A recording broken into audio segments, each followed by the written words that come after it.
everyone again. I want to welcome you to Manhattan Community Board 4 Business License and Business Permits and License Committee. Business License and Permits Committee, I confuse them sometimes.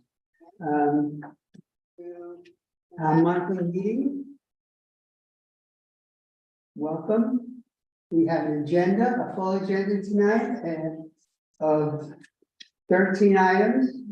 One applicant on the agenda has postponed till next month. And I want to let you know that Manhattan Community Board 4 has adopted a hybrid meeting policy whereby we will meet both in person and virtually. All community board committee meetings will require an in-person quorum to come to order and conduct business, and we have. Okay. We encourage members of the public to join virtually, and I see we have some people. And tonight's meeting is being recorded and is currently live streaming on our YouTube channel. Okay. Just to let you know, if you want to see us on YouTube, you can watch us there. My name is Bert Lazarin. I am the co-chair of the Business License and Permits Committee. And I go around and people can introduce themselves. I'm Ted, community board member. Chenko, community board member. Greg, community board member. Christine Martin, community board member. Wendy Gonzalez, community board member. Tina Nelson, community board member. And we have two committee members on the virtual. Can you introduce yourself? I'm Carrie, community board member. Sorry, Mike, over to you. Yeah, Mike Noble, community board member. Jesse. And I'm on as well. Jesse Greenwald, community member. Hello. Three. How you doing, Three. Jesse? I'm all right. Not COVID. Good, good news. Okay, So so the way do you want to explain this whole policy of who counts, who doesn't count? we did. Also, can they see us? No. Well, we're not We being can see you. We can see you. You can see us? Okay. I guess it's just one at a time, whoever is speaking, whatever. So, those of you who are not familiar about process, we meet here with applicants, we discuss their application, and then we make a recommendation in the form of a letter to the SLA, but it goes to the full board, which meets the first Wednesday of the month. Next one will be the first Wednesday in November. And the full board approves it, and then it goes to the SLA. We do not have the authority to say yes or no. We make a recommendation to the SLA. Often in our letters to the SLA, we include stipulations that we would like the SLA to include when they grant the license, to include in the operating procedures of the applicant. And these stipulations are agreed to. We talk about it here at our meeting and are agreed to with the applicant. Hopefully, most of the time. We've had times when that didn't happen. And we end up with a different kind of letter. Okay, any questions, comments? Then I'd like to proceed. Okay, Bert, yes, no. Bert, if you should mention which applicant postponed. I thought Number 6. okay.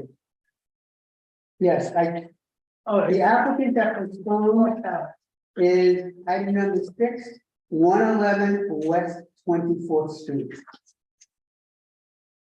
They postponed, and I assume they'll come next month if they're ready. Okay, so item number 1 on our agenda is 465 West 23rd Street. An entity to be formed by Jorge Murillo. It's for a wine, beer, and cider license. As a tangent, we group our applications by the type of licenses. So we start with the new wine, beer, and cider license. And the next grouping we have on the agenda tonight is the new full liquor license. Okay, so now we have item number 1, 465 West 23rd Street. Do we have the applicants here or their lawyers who would like to speak?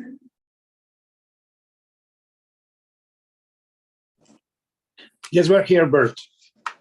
Okay, proceed. So this is for a wine bar in that location, 465 West. It's a location that has been empty for a couple of years. It used to be a wine bar before. This is me and Carla. We plan to open a simple wine bar where we have an educational component to it too. Mostly, predominantly, it's going to serve wine by the glass with a very variation from all the world. We want to be able to provide an experience for our patrons to enjoy the wine and have like a lot of art around the wine bar and play calm music, background music as for the experience. Per desires that we want to have that place focus on wine.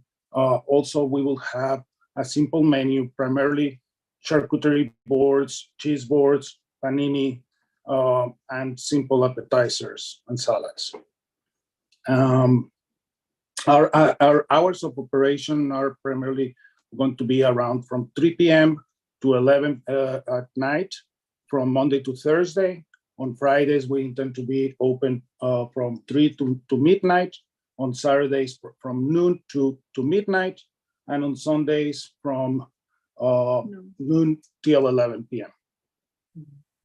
Okay. Different applicants needs to write. Are there any comments, questions from members of the committee? Members of the committee? Christine? So on your application, you marked that you wanted to have a vestibule during the winter months. What size of vestibule are you talking about? We were thinking about just something as very small, just to prevent the cold air from coming in. Nothing big, nothing like to hold cold or anything, just like, you know, an additional door to prevent the cold air. Because the guidelines, the law says you cannot have more than 18 inches depth. So as long as you follow the law, that's fine. In other words, it can't be more than Yes. 18 inches away from the From the wall. entrance. Okay. Has to be shallow. So we'll add that We'll to the. include that as a stipulation. Yeah, that makes sense. Okay, thank you. Any other questions? I'm gonna speak on behalf of the tenants associations and. I'll you have to speak during wait. the. So we have That's to- what I just want to let you know, so I'll raise my hand then. Anybody, any of the committee members, virtual? No? Community members, we have one community member here. Nelly, do you have anybody else? I have two people with their hands raised. Okay, and we have one here in the room. So can you bring those two people over? Yes. While the one the person in the room will talk. Hi, my name is Inga Ivchenko. I am the president of the London Terrace Tenants Association. And we met with the applicant in early August. I think it was the first week in August. We met with the 400 West Block Association directly across the street. We all feel the same way we did with the last application, that this is not the right space. There was only ever one wine bar in this space, and it caused a lot of problems for the residents above. They agreed to, at the time, no sidewalk cafe, no outdoor tables of any kind, and they said they would never apply, which they never did. They were there for a few years. During COVID, they moved from this area and closed 3 of their local businesses and left. So that space has been empty for a while. Another applicant came to us in the spring, I think early summer, for the same space. And all the residents and the Tenants Association West 400 Block Association still feel the same way. It's not the right place. There's problem with noise, food, smoking going upstairs. It's a very residential building. The whole block is residential. No businesses other than one restaurant are on that entire block. Everything else is a bank, dry cleaner, barber. They all close when you come home. Even the coffee shop is closed at 6. So.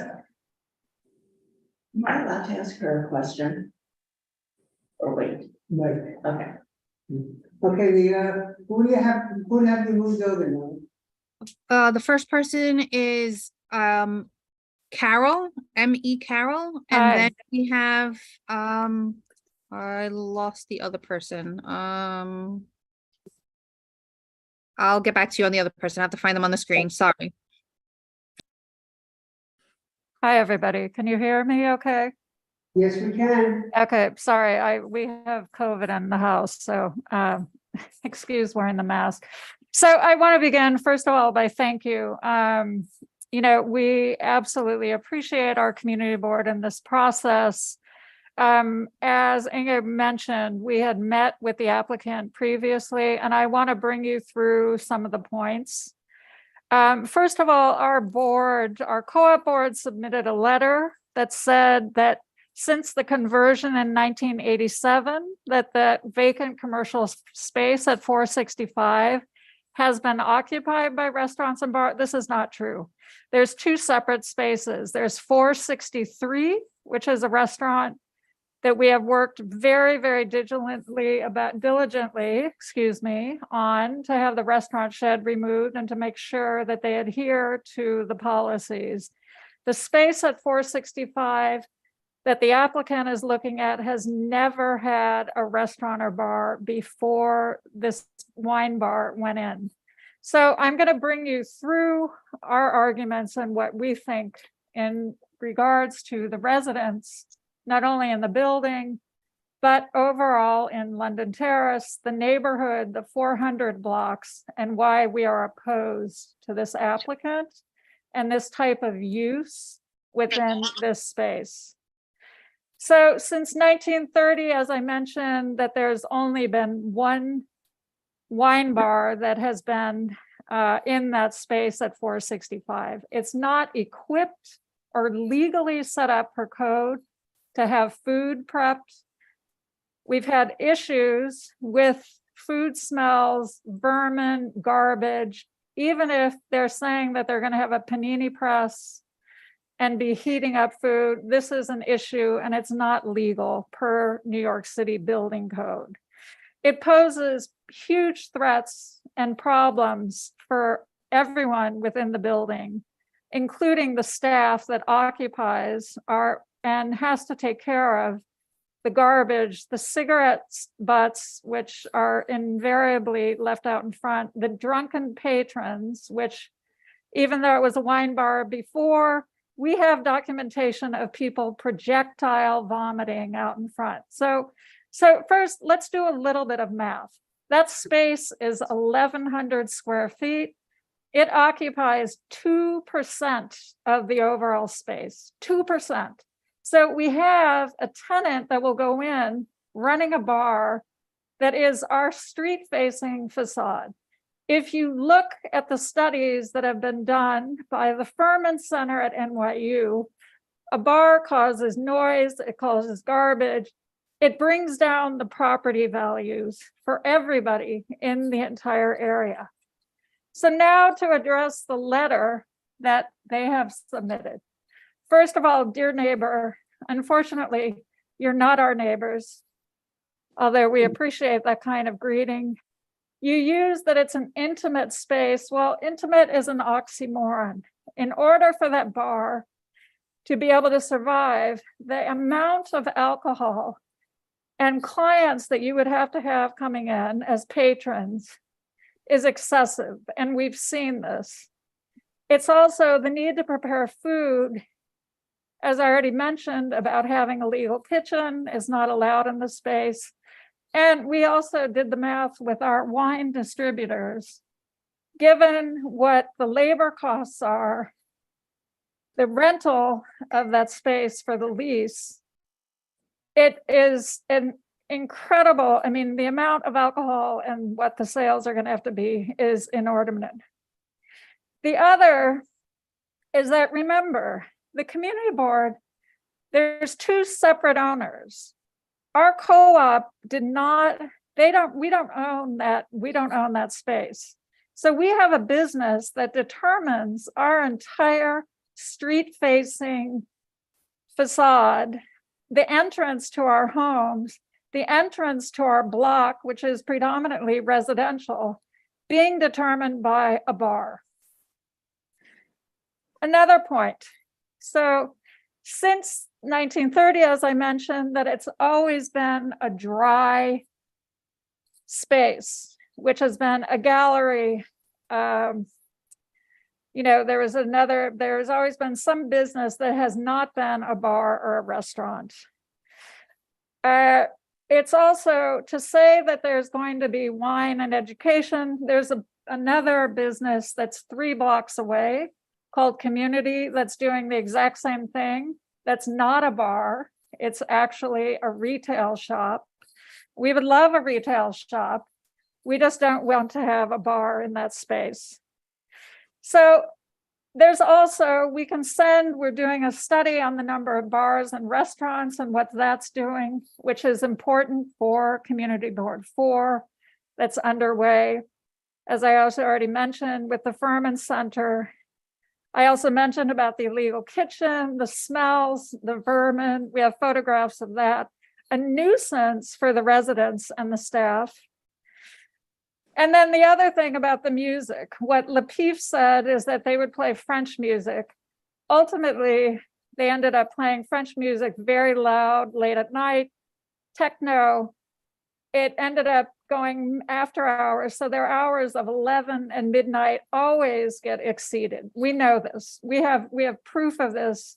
311 has proof of this. So in terms of discussing that, it's also the people that linger out in front of the building. And as we know, sound travels, so it affects everybody. Sidewalk tables, we are absolutely opposed to. And we worked very, very, very hard. I'm wrapping up. They're not asking for any sidewalk cafe. Well, that wasn't in the letter that we received, but There's no just to, sidewalk cafe, and there's no rules or regs for sidewalk cafe, not until the spring. So please don't refer to that. okay. Continue. Okay, I'm just continuing with what they wrote in their letter, what they wanted to do. So maybe it's an anticipation. The other thing is that we understand this is a residential area. We've all worked very, very hard on the safety, the quality of life, access, ADA access for the elderly, and also for the families and for everyone that has been a part of this community. We also are very active in the diversity of our community on all fronts. So the other is that, we appreciate somebody starting a new business, but they have zero background in running a restaurant. Okay, you can do the math and run the financials, but in terms of how this is going to even work, I mean, we've done that ourselves in the background to understand what could actually go in and what it doesn't need to be. So again, we're against this type of having a bar. We've seen the patrons, no matter how, if it's a wine bar or whatever it ends up being, what happens, the number of people that have to be there, the alcohol consumption that goes unregulated, are they going to be standing there because it wasn't happening in the past? And it brings noise, garbage, and it contributes nothing to our residential neighborhood, nothing. I just have one question. When you say we, who are the we? So we are residents in the neighborhood, residents in the it's an buildings informal- of, Okay. It's an informal. Thank you very much. Who's next, Thank you. Nellie? Next, we have Matthew Klein, and then we have Nathaniel. 2 more. Okay. Okay. Matt, Hey, how's everybody doing? Sorry, had an old cataract surgery today, so I look a little scary. Sorry about that. But I thought it was important enough to come to this meeting so I'm Matthew Klein. I'm the president of the board of London Terrace Towers, which is where this wine bar will reside. It is not in the gardens where Inger is part of the tenant association. It is part of London Terrace Towers. There are 700 apartments under our guidance as a board. We have a fiscal and fiduciary responsibility to our shareholders to make sure space is filled and get the maintenance that we need from our renters. And we don't own that space, but they do pay maintenance to the co-op. So it's important. There's an overwhelming positive vibe. And we have a representative in each building, including 465, who have spoken to residents. There's an overwhelming positive vibe to have this wine bar in that space. Not negative, but positive. We do understand that Lapif was a problem, and this is not Lapif. Stop talking about Lapif. This is not Lapif, okay? We as a board feel we felt that because we had Lapif, we had to dig down deeper into who was going to come into that spot. So the proprietors came, Jorge and his wife came, and it got interviewed by the complete board, as we would a shareholder going to live in our community. They spent almost an hour with us talking about their backgrounds, what they plan to do, their promises that they were going to do, and overwhelmingly, the board approved them for coming into that building. So shareholders were overwhelmingly positive about it. The board is overwhelmingly positive about it. It is a community-based, this type of wine bar. This is not an alcohol generating a space where people are going to be clubbing. It's a place to have a glass of wine and maybe a piece of quiche and talk with your friends in the neighborhood.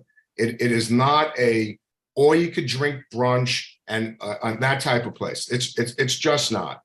So we're very comfortable, and we're comfortable with the food they're going to prepare. It's not a kitchen.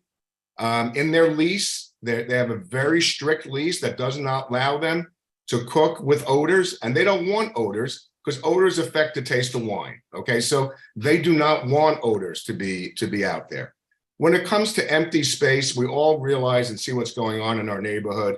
That space has been empty for over 6 years. You talk about the homeless and the people that have been sleeping in that entranceway. We had a woman attacked from that entranceway by a half-naked man. The space needs to be filled, but needs to be filled properly. And we feel that this wine bar will fill that space properly. We have, again, the board and London Terrace Towers, of which this wine bar will reside in, overwhelmingly approves to have them there, period. Just add one more thing. There is the pantry, which cooks the same way. They're on the same block. Calle de Ilo's on the same block. You have Joe's Coffee on the same block, who now makes sandwiches and breakfast sandwiches. So this is just part of the block. It's not something new to the block. Just to be clear, it's not. There's plenty of restaurants and food being served on the block, by the way, with outside tables and sandwich boards. So, and it looks beautiful. They're very respectful to the community, and the community loves it. I don't think I forgot anything there, except that we would love to have this space filled by that wine bar. thank you, Matt. Thank you. Who's next then, Dylan? Nathaniel. Nathaniel, welcome. Hi. Thank you for those words, Matt. Nathaniel Heller, live on the 500 block of 23rd Street. Have lived in the neighborhood for over 4 years now. I just want to start first and foremost, that corner has been kind of a blight on the entire block, with the scaffolding being there for 3 years. Lapif was a great business. I enjoyed it. It's sad that it's gone. But I've seen some very nefarious behavior over the past few months, especially with new businesses trying to occupy that place. I feel like people are using a royal we for the entire tenants of London Terrace when it's actually a vocal minority speaking out against the place.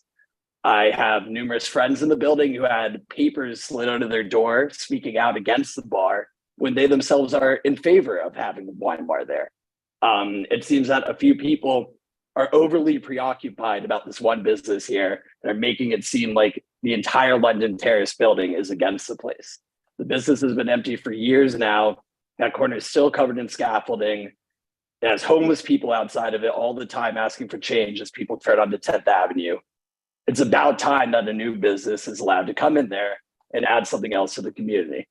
If you look at our area, there are almost no bars, no wine bars. It's all restaurants, and it's pretty scarce at that. You have to go over to West Side Tavern between 8th and 9th Avenue if you want to grab a drink, or go over all the way to 11th Avenue for porch light. Everything else is, in a restaurant. So I think it's absolutely asinine that we're here trying to stop two people from coming in and adding a business to the community. And honestly, seeing the kind of tactics that have been employed to intimidate people from joining the community and going into that space has been really just upsetting to see. It seems kind of nasty. It seems like people are kind of speaking outside of their jurisdiction as it pertains to, the laws, the zoning, and it's nasty. I don't know why we're intimidating people from bringing in and revitalizing a corner that has seen much better days. Okay, thank you, Nathaniel. Anybody else know it? Yes, we have Alton.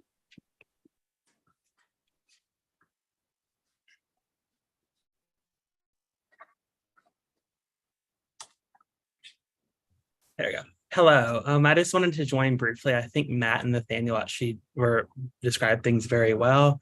I just want to mention I'm actually a resident of this building, and I am very much in support of it, even though I will be hearing whatever noise comes from it, since I live facing the side of this wine bar. Okay. Thank you. Thank you, Alton. Thank you. If there's nobody else now, I see Tina had a question or a comment, and Carrie has her hand up. We have two more people. We have Jonathan and then we have M.E. Carroll again. Wait, if someone has spoken once, I think that's sufficient. Okay. We have Jonathan.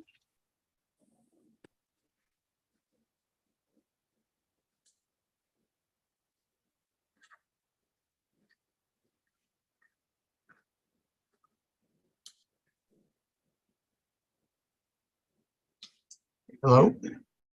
Jonathan. Hi, welcome. yes, sorry about that. Hi, I just wanted to chime in here. I represent the ownership for the vacant store. And I just want to, obviously lend my support to this tenant coming in. We have gotten a lot of interest from other groups and other less than qualified operators that we just didn't feel was right for this location. The location has been vacant for many years now. With the scaffolding, and we've taken a large responsibility to make sure that we present tenants that are a benefit to the community and the neighborhood. Like I said, we've had a lot of interest, good interest, serious interest from tenants that we didn't feel would be the right fit, and we wanted to do right by the building to not entertain those uses. But with a group like this, they're a lovely couple, experienced operators. They know a lot about wine and wine education, and I feel they would be an amazing partner for this location. And also, we as an ownership, they are as a tenant very dedicated to minimize some of these things that have been brought up. I don't think they should be attacked for past issues that have come up from other operators. I think they would be a really great addition to the neighborhood. And again, they are a group that we can work with and the community can work with to, if there are issues, they are very approachable. If it's not them, who's next, right? And I think we might not get so lucky again. So I just want to make sure we're all dedicated to, getting the right operator in there that will work with us. So I appreciate everyone listening, and hopefully we can, work together. Thank you, Jonathan.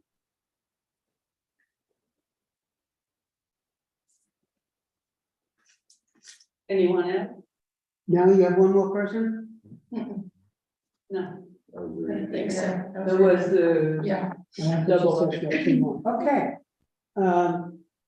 Terry, you have your hand up? You have one comment? Yeah, it may have been answered, but I would just wanted to ask Inga, could you just clarify who you're here representing in the capacity of London Terrace versus London Terrace Owners yeah. Association? The Because London we have a Terrace letter from them. Yeah, the towers are the four corners. They have the small corners. They have a couple hundred in each corner. So on 10th Avenue, they have a couple hundred people. On 24th and 23rd, and then on 9th Avenue, 24th and 23rd, they have a couple hundred people. So they're quite far away, most of the other people. The 465 building has a couple hundred people. London Terrace, which has 1,000 residents total. The board and the residents have been against this from the beginning. The PIF was quite problematic. Our building is literally 20 feet away. So we have residents in our building that didn't like what was happening. We do have pictures of people projectile vomiting. Inga, do you have a letter from your tenants association? We sent it in for the previous applicant, and when I met with these applicants and the 400 block who's across the street, we told them our concerns, and I am the president, so that's what I'm representing. I can send another letter. We've already sent one. It should be in the last package. Just to be clear, Carrie. Physically, if you're walking on the street, it looks like it's one building. Correct. Yeah, I'm totally familiar. I'm just not familiar with the two Reality different is- associations. It goes all the way back to 1929. Mhm. Yeah. But just to be clear, Bert, Apartment rentals, the corners are public. Mhm. so but the application is for a Oh, space that is under the towers, correct? yes, And directly next to and under the gardens. okay, thank you, Carrie. So we're affected as well. Tina? Yeah, that's my confusion. It sounds like, I mean, from what I'm hearing, it sounds that people closer are for it and the people farther away are against it. We're equally close. So you're equally close. Yeah, pretty much. I'm not gonna go with that. Yeah. Okay, so then, We're not directly under their windows, we're 3 windows away. So your first floor apartments, just above it, are 3 windows away. So those people in our building are against it. What about the drama of London Terrace? it's interesting. There's a lot of drama. It's the people who are in the Yeah, building here. Correct. sort of correct. inverse here. Correct. Okay, then my second question is, Mm-hmm. there are other eateries. The eateries are delis that close at normal hours. The Joe's Coffee closes at 5 or 6 o'clock every night. So when I come home from work, they're already closed. The deli at the way at 9th Avenue corner closes, well, it hasn't been open for years. It's closes never later than 9 p.m. None of them ever served alcohol and don't. And the 2 of them have illegal sidewalk cafes, which have a number of 311s against them. There are 2 bars across the street, Yes. on 23rd Street, Right. and then there is a bar, No, we don't have any bars on 23rd on the 400 block. excuse me, but it serves alcohol. Okay, But also it's not 500-foot rule either, so it means that it's it's across not. the street, and across the street on On 10th 10th Avenue, But there's not a on restaurant. 23rd Street. And then on 24th Street across the way. from And London Bert Terrace, is at London there's a Terrace. bar restaurant. Mhm. Here we So, go. Yeah, I have yeah. some questions. There's a wine bar right behind us on 24th Street. So I don't know why this gentleman hasn't come across that wine bar. Christine, So I have, not obstant all these shenanigans. I have a question of the owner of the place, of the co-op, he's a Jonathan. oh, wait, No, he doesn't, the co-op doesn't own that space. I'm not saying Jonathan is not He saying we're the owner of that represents the owner of that Right. space. That's the person. See, the co-op is part of the condo. No, I get it. And they sold some of the retail space. So the commercial space is owned, is another layer, which is owned by a separate entity, which is why we have all this problem, because the people who own the commercial entity want to rent, and the people above don't have their say into it. That's the problem we have. So can we? But there's also, they do pay maintenance into the co-op. Yeah, I figure that. And they, in order to fund. So do you have a question for John? Do you have a question Yes. for Jonathan? Yes, I do. Nellie, can we bring Jonathan back? Sure. Hold on 1 second.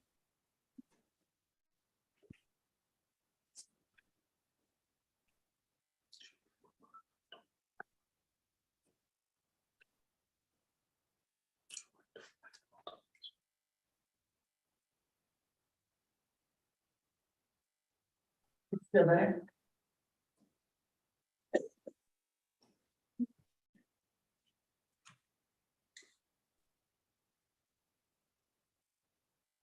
Hello. Yeah, Jonathan, how are you? My name is Christine. Hello. I had some questions for you. Can you hear me? Yep. Okay. So you're going to sign the lease, or your boss is going to sign the lease. And I wanted to know a little bit about the terms of the lease in terms of quality of life. What are you going to, you're limiting the hours of operation? No, that is not within the parameters of the lease as of now. So could you possibly do that? Because we have other owners in the neighborhood who are very clear, and they are putting some of the quality of life we are concerned into the lease. And what it does is that it makes people way more responsive to the quality of life issues because they are in their lease. So could you consider that? I mean, putting their hours of operation? I mean, yes, I mean, we're a pretty creative and understanding group. We would consider anything if it made sense for everyone. I think that's certainly a question that the prospective tenant would have to be involved in because that's their business. Also, the Cuban restaurant that I believe also sells alcohol, what are their hours? We are not asking the hours of other people. We're saying this, they have proposed some hours here in the stipulation that are going to go to the SLA. So you wouldn't do anything extraordinary except include that same stipulation in the lease. Okay. Yeah, I mean, like I said, it's worth looking into. I think the SLA will dictate the hours. I think that's typically how it would work, but yes, we're open to considering anything. So we'd like to see that. What about the use of the outside space, the sidewalk cafe? A lot of other owners are telling their tenants that they cannot use the outside, and that makes the neighbors much more comfortable about the operation because it's all contained inside. Is it something you would be willing to put in? First of all, we'll ask the applicant, but if the applicant says he's willing to not do it, would you be willing to put that in? I'd be willing to speak with the applicant and, the building and take a look at that. Okay. My reaction is, they own the space inside, they have nothing to do with the outside, but I'm not a lawyer. Well, Okay. this is I'll like, be back to the lawyers. Jorge does that, he says, Okay. you cannot use, you have the lease, and one of the conditions of the lease is you don't put Very good. X and Y and Z. Thank you, Jonathan. So, hold on. Well, Let's Christina, you want relax. No, I'm looking at the time, Christine. Right. We have 12 more items on the agenda. Obviously, but please. And I don't want to repeat the last one. Okay, so these are the two things that, in my mind, would help the situation and would appreciate if you could do that. Okay. Bert, the owner has, the applicant, sorry, has their hand raised, just so they can respond. Okay, thanks, Karen. I didn't notice that. Yeah, now I see it. Yes. Okay. Okay, can I go ahead and do a few clarifications and points on to everything that was brought? I think that Matt and Alton and Jonathan and Nathaniel were great at explaining a lot, particularly Matt, because we met multiple times, as he said, with the board and everything. But I want to start with, we said dear neighbors because we believe we are also your neighbors. We have been in New York for a long time. We lived in Hell's Kitchen, which is including part of the MCA4. And we know what it is to be a New Yorker and a good neighbor. We live on 72nd Street, very residential, similar to what 23rd is. We have restaurants and bars, and Carla will talk about safety and out on that in a bit. So that's why we say dear neighbor. Second point, Nelly was not clear to say that the other applicant was looking for a full bar and much longer hours of operation. The prior applicant. The prior applicant. Nelly also, when we met her, was not very forthcoming on different issues, but including that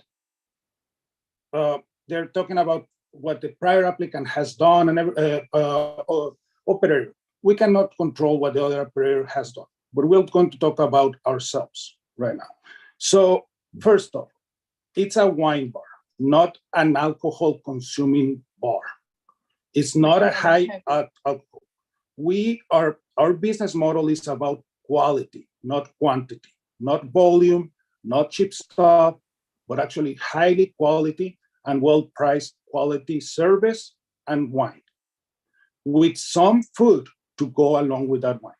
As required by the law, you have to provide some food. And some food requires a food preparation area, the same as you would have in a coffee shop and other wine bars, which is not a full kitchen. We are not applying to be a restaurant. We do not intend to be a restaurant, and it's not the business model. Again, I'm going to go about quality versus quantity. Alcohol has 42% ABA. We, in wine, have like 13%. And we are looking for patrons to come, as Matt said, and have a nice glass of wine and chat with their friends. This is not about coming and shooting wine or doing it a party scene. And in all fairness, in all my experience through being at different wine bars with friends in Manhattan, I never seen pretty much people drunk coming out of a wine bar. Pardon the interruption, we do have a responsibility not to serve wine to a patron that is visibly intoxicated. Like, I'm a lawyer, I work in compliance, I'm all about following the rules, all rules and regulations. There was a point brought that actually the members of the community said they would like to have a wine bar there. That is because indeed there is no wine bar, or actually one bar. The only bar that used to be was that Anton that closed. There's 10 locations surrounding there that are on-premise consumption restaurants. There's no wine bar at all in the surrounding. Now, community, which was brought by Murillo, is a wine store. Now, if community, that's an off-premise business, which is a different business model and everything. If they were to be serving actually wine there, they're breaking the law, as you would know, and they should be reported to the SLA. We are an on-premise business for people to come and calmly have wine in our place. Let me talk about the kitchen again. We are conscious that there's no kitchen. We're conscious, as I said, that it's a food preparation area as required by law and as permitted by New York regulation. And that's all that we are going to have. And that's why we designed the menu, as Matt and the board saw our menu and everything, for the type of enhancement that will be about wine. The hours. Look, again, that's why we submit an application. We put our hours. We are aiming to stick to our hours, but also let's talk about that. Again, we can only attest to the type of people we are. We're a couple in our mid-40s. I have no interest in playing techno music or loud music. Actually, by the way, the place has just a few windows that do not even open. I do not want to be partying in the night. I have to come home to be with my wife and our dog. I can also attest that we have built our careers in an industry that is heavily regulated, which is finance, and even more. Carla is a compliance and lawyer that focuses on enforcing the regulation. That's her job, enforcing on people regulation. We certainly, we're going to put all our savings and money and effort and work, will be enforcing our own regulation, and when we compromise with the board of directors, when we talk with Matt, and what we're putting in the SLA application. That's why we're putting ours there. We're people of integrity. About the bringing a little bit more, I just want to say, look, what I hear from the people that were very kindly supporting, it's an empty place that would welcome new blood, new entrepreneurial people. That's what we are. We're not a corporation. We're a mom and pop shop, which is what New York usually says they want. Somebody that brings diversity and new blood and a new way to keep it interesting. Now, I'm going to let Carla talk a little bit just on the security and safety and what it is around the place. And also a quick note on vermin and pests. Right now, an empty space is the perfect place for cockroaches and mice to nest, because there is no one there monitoring, cleaning, addressing. And while you have an active business, that's all going to be addressed immediately, and all measures to prevent. I was a manager for a Marriott hotel, and we had heavy, pest controls in place. The city now requires all trash to be put in special containers for restaurants and bars, which is not yet for household. So actually, the trash will be much more protected than other type trash from different business, and we are going to comply with that. As safety, I just want to compare to our 72nd Street. So when I walk my dog late at night, if I walk to the right, there are at least 2 bars and 2 restaurants in our block. If I walk to the left, there is nobody. I always walk to the right because I feel safe. I do not feel safe walking to the left. So I think that will actually bring safety for during the hours that we are open for the neighborhood. When we went to see that place for the first time, there were actually indeed homeless sleeping outside of the place. And this is the type of things that we've seen it around where we are. They're going to open again the Mermaid Inn back up here. And there's homeless around there because there was scaffolding and it's abandoned the place. As soon as the Mermaid Inn started fixing up the place, the homeless left.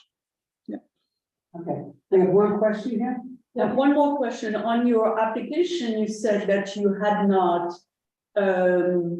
run such an establishment, but you seem to be very experienced. So correct. What have you done before in that industry? We have not had a wine bar, but I've managed a hotel for many years. And then George. Carla studied hospitality. She's been a little shy.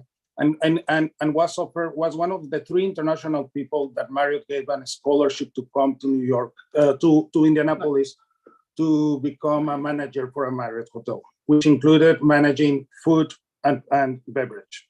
Now, I myself went on another path. I did my PhD at Columbia in Finance.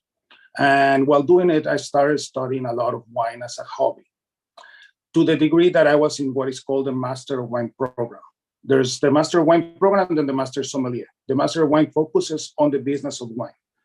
It's around imports, distributors, and the like. I consulted for importers, for distributors. It's a business that I know very well, how to pick wines of quality, as I said, not quantity, quality. And my business is, in general, what I had done professionally is work in finance, in picking quality of also stocks and other instruments. And again, as we are not necessarily have run a wine bar, Carla does have that experience of hospitality, but quite frankly, we view it as actually positive that we will come with no ill intention or bad biases, and actually more coming to run things the right way, how we would do it in finance. Thank you so much. Thank you. I think we're over and done. And I would entertain a resolution if somebody has, or a motion. Motion to approve. With stipulations. With stipulations, With the we have the 8, no more than 8 inch, inches. yeah. I think that was it. I think the only one that some of the tenants would be concerned about is the cooking. So I think if they maintain what they have here in terms of, open flame or anything like that, that would probably make them feel better, the tenants. Open flame cooking. Because they don't want a lot of smoke, but it seems like the small press that they would use when they do too. But isn't it that what they said was, are you going to have open flame cooking?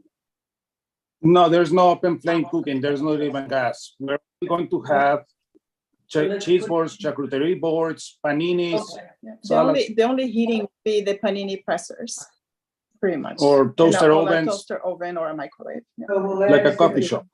No open flame cooking. Okay, and we have. No open flame. Okay. We had a resolution and I think we had a second. Yes. Okay, all those in favor? Aye. Aye, and Terry and Jesse? Aye. Okay, all those opposed? Yeah. Opposed. One opposed? And that, I think, covers it. We don't have to ask for abstainings, present, not voting. Okay, thank you. I just want to. Thank you so much. Thank you. Thank you for Thank having you. us. Good luck. Welcome. Thank you. I'd like to bring to the committee's attention, it's now 7:27. We have 12 more items on the agenda. I thought we just had a very intense, very passionate discussion. Thank you all. And I don't know if every other item on this agenda will necessarily generate that. That you don't know yet. Or as we say in Spanish, ojalá. Ojalá. Who's in the audience? Okay, so we have item number 2, 515 West 52nd Street, Café, 515. They're asking for hours 12 AM, 7 days a week, 7 AM to 12 AM, 7 days a week. They do say a patio with the property alone. Okay, that's interesting. The applicant's around. Yep, I'm here. Hi, Hi, shall I jump in? jump. Yes, So be careful as you jump. Hello, everyone. I will try to keep this as brief and concise as possible in the interest of time. I am Mandy Ozer. I currently own and operate Ardisia Wine Bar, which is directly across the street from the space that I'm here to speak about. We are about to turn 14, so we have been in the neighborhood operating 14 years. Prior to that, I worked for almost a decade at the restaurant Le Bernardin on the operations team there alongside the chef and owner. And what we are here to speak about today is the space directly across the street from Ardisia, which formerly was Le Bergamote Café for 15 years. They had a beer and wine license, and so we're really we are taking over the space at the invitation, in a sense, of Avalon Bay, who is the landlord of both of the buildings. And we are looking to create a similar operation that would be a day to night cafe. And therefore we are seeking a beer and wine license so that we can continue to offer a certain level of service. And just to clarify, there is outdoor space. It is on the building property, and it is contained and very much divided from the sidewalk by 24-inch planters. So it's really set back and contained. And yes, we intend to operate 7 days, which is what we do at Ardisia. And we really are looking to establish another community gathering spot, as we have done across the street. But happy to answer any questions and clarify anything that was in our application. Christine has a question. So are you going to continue to carry your La Bergamote desserts? That is a question we've gotten from a lot of people. I definitely think whether it is something we source from them or elsewhere, we definitely will offer some special pastries. They really had some wonderful things, and we definitely are looking to really build on what they created. Obviously, I'm not French. I love the French, but so we're our spin will be a little bit different. But yes, rest assured there will be lovely sweet things available. Yes. What about croissants? Definitely croissants. Yes. I'm a bit devastated by this news. Oof. I know that's one of the top things, because we've really been surveying our regulars and our neighbors, and their croissants were one of the things that were cited as being a favorite. So we have a line on some really good croissants. So don't worry. They're coming back. Better than ever. Okay, anybody else on the committee? I just have a quick question. Tina, go ahead. In the photo, I noticed that there's apartments above, and I couldn't see whether there was any notice given to anyone in the building about this meeting tonight. Yes, we have, per the regulations, we've had it posted on the front door. We've been in direct communication with the building management. We posted on at least a half a dozen telephone poles in the area. And the really, really lovely, unique thing about both spaces, Ardisha and this, is that there is no one directly above us. There are meeting kind of conference roomy type things right above our space. And so there's really a nice layer in between us and the tenants. We've really been lucky to have just a wonderful, positive relationship. A lot of our regulars are drawn from our doorstep, so we wouldn't envision that continuing in this space as well. But yes, the building, both sides of the streets have been well informed, and again, in terms of posting the notices, that was done again per the instructions. Any other committee members? Anybody from the community? No?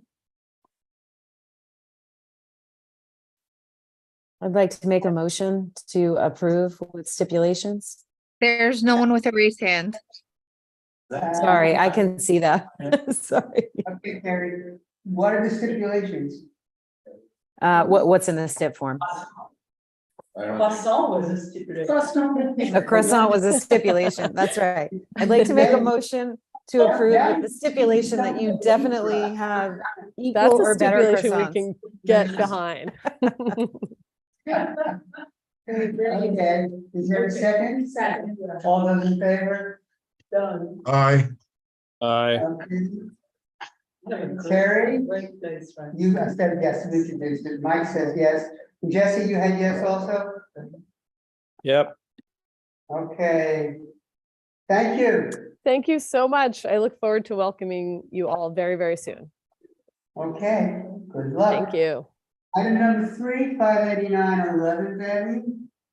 Working as the 589 Tavern NYC. Okay, their hours of operation, 8 AM to 12 AM. 7 days a week.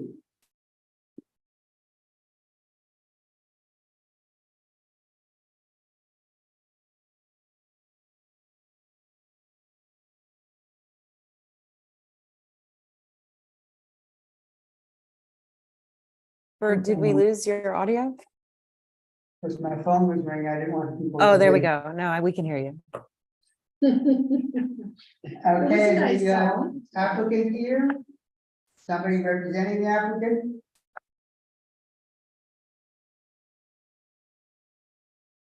No? I saw them on earlier. Give me 1 second. What are you looking for? Ah, yes. We're looking for the applicant, 589 11th Avenue. Is that you? I am so sorry. My laptop died. I had to get on my phone over here. Okay, well, go ahead. Yeah. So So my name is Patio. This is Timmy. Timmy's been running the bar. He's been the manager for the last 10 years or so. I'm gonna be the new owner. I'm the one that's supposed to be taking over the place. The place has been around since the 1990s. Operations are gonna continue fairly similar to the way they've been for the last, 20 years or so. We have plans to change the menu and make it a little bit, better than what it was. It's kind of been let go in the recent years. As far as operations, the place has had an active liquor license until allowing it to stay open until 4 a.m. for the last few years. We're only asking to stay open until 2 a.m. So, and then the kitchen's going to be open as well. We have a full kitchen. Everything is permitted. Everything is, fairly straightforward. We don't have 2 a.m. in We the don't application. have 2 a.m. now. We What do you have there? Midnight. Midnight. So my apologies that I let go of one of the lawyers I was using and changed it. My application may have been submitted twice, but 2 a.m. is what I applied for, what it was supposed to be on there. Well, that, we do not have that on the application, just to let you know. Okay. All right, well, we just. We will change it, if that's what. Just, he dropped the one. Right. This No, is, it's actually written midnight. no, it's written in words. It says midnight, Really?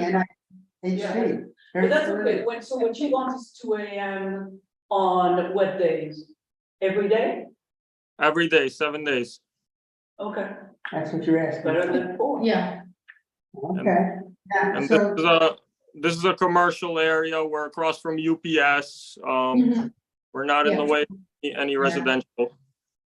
There is nothing there. No, it's close to now the building 45th Street, 45th yeah. to 44, this huge building. yeah, How close are you from this building? the new residential one.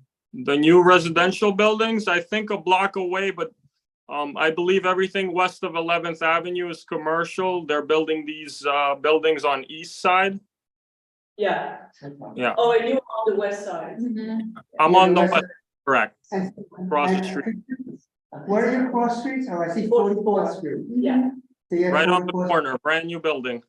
So could you help me for a second? So this space has been operating for a long time. So you are new owners or what's? I will, Build the place? That, the old owner is retiring. He's 82 years old. And I will be the new owner, correct? So it's a transfer, right? so it's a transfer of a license. Transfer, correct. But it looks like it's a new store under a new building, which is taking back the facade of the old Tavern, right? Yeah, so the building it was here for a long time. It was just like a one-story building. And Right. prior to COVID, the old owner decided to put a building on top of the bar, the existing bar. So they revamped it, they refurbished everything, built the building, and then we finished the construction right before COVID. We reopened with outdoor dining and stuff, but over those years, the owner, he got older and started having some health problems, so he decided to move on. So Okay. it does build a new bar, but it's existing. It's been here for 1993. We originally started operating. Got it. Okay, Yeah. thank you. Any additional questions, comments from committee members? Or up there? Jesse, Carrie, Mike? No? Anybody from the community now? No, there's no one. Do I hear a So motion? the new shift, right? With the 2 o'clock? Changing it. Okay. 2 a.m., 7 days a week. Yeah.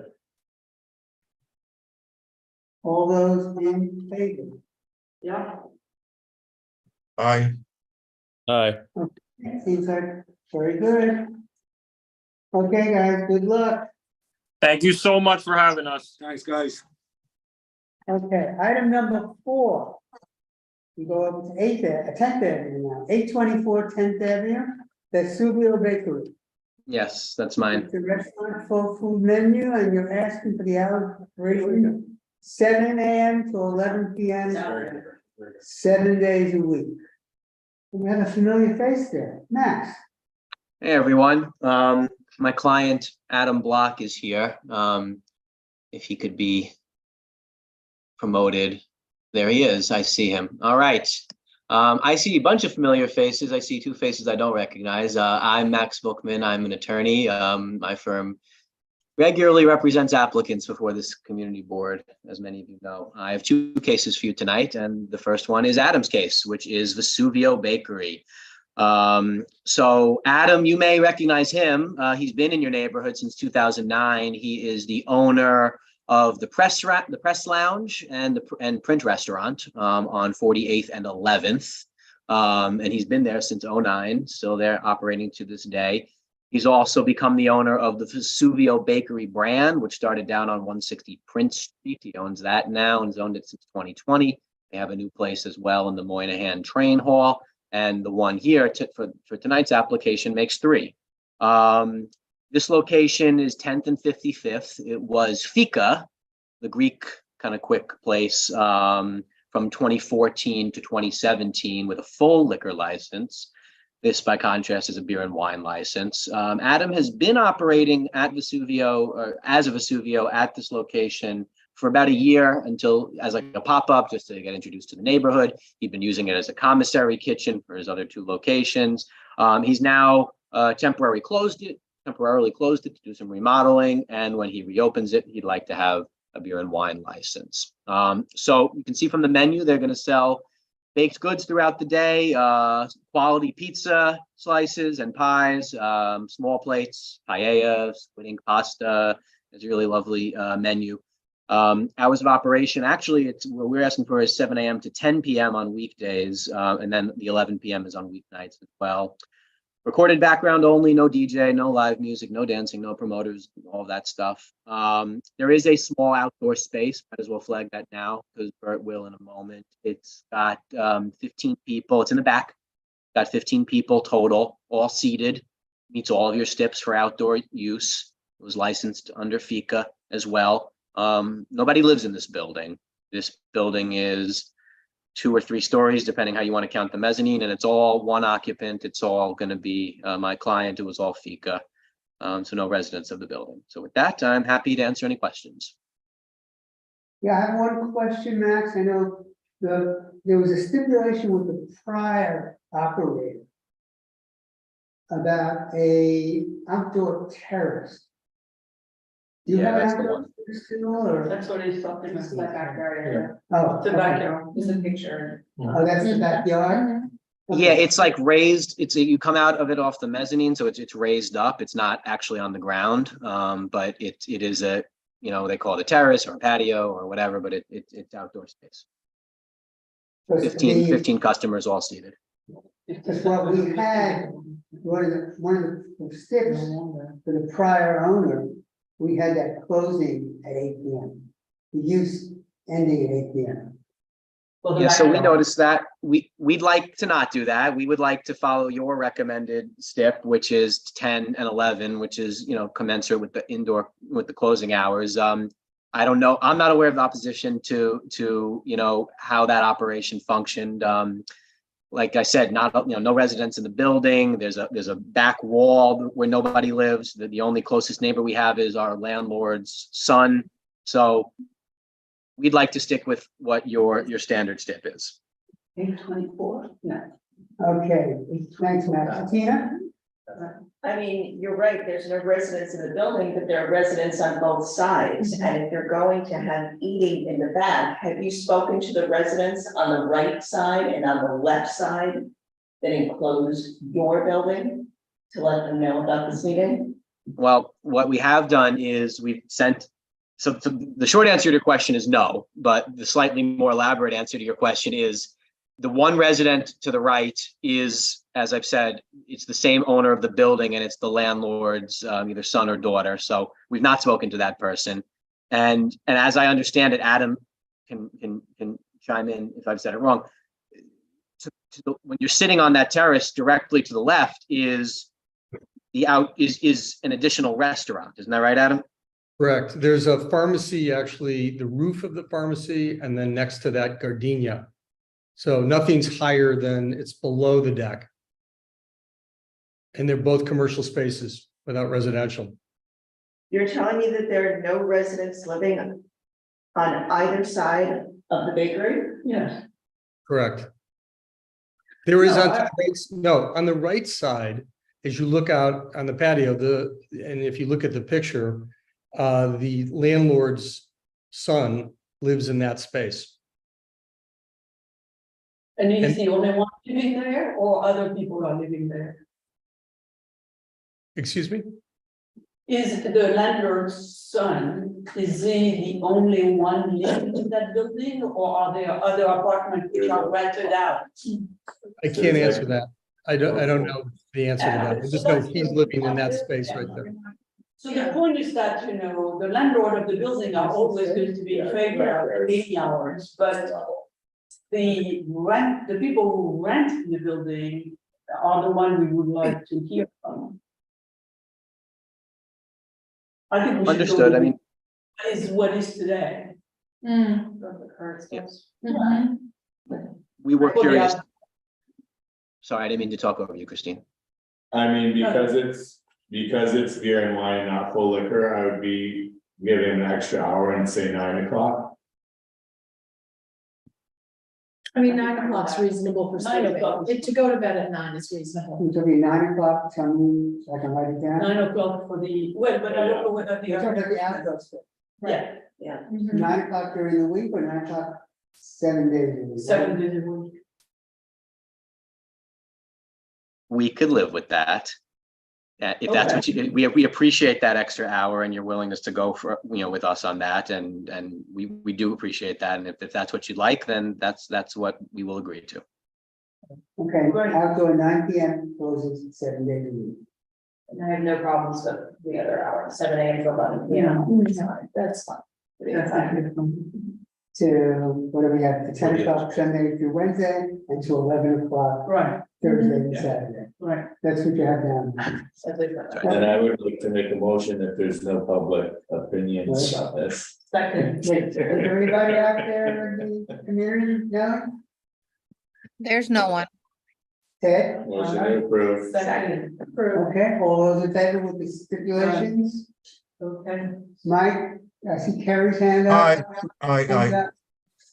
Jesse? Aye. Okay, thank you. Thank you, Thank everyone, you. and I'll see Thank you you. later tonight. Hopefully not too much later. Hopefully not too much later, yes. Number 5, 857 9th Avenue. We went from 11, 10, and now we're on 9. 857 9th Avenue, CHA Hospitality. Hours of operation 4 p.m. to 11 p.m. Sunday through Wednesday, and 4 to 12 a.m. Thursday, and 4 p.m. to 2 a.m. Friday and Saturday. Hi, good evening, everyone. This is Chi Zhang. So I'm the owner and operator of CHK Hospitality. We plan to establish a Japanese fried chicken brand called Sansan Chicken.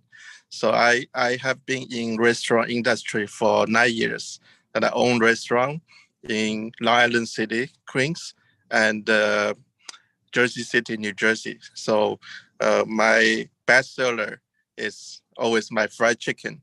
It's such a Japanese comfort food that will bring novelty addition and to the community. So we are applying for the beer and wine license only, and the operating hour is 4 p.m. to 11 from Sunday to Thursday, and 4 p.m. to 2 a.m. from Friday to Saturday. Yeah, I'm happy to answer any questions. Any questions from the committee? Comments? No? Okay. One of the prior operators had a stipulation that any storm enclosure that they would have This would one be says not no. more than 18 inches. They have enough to get. No. They don't need a storm enclosure. Delete what I just said. Right.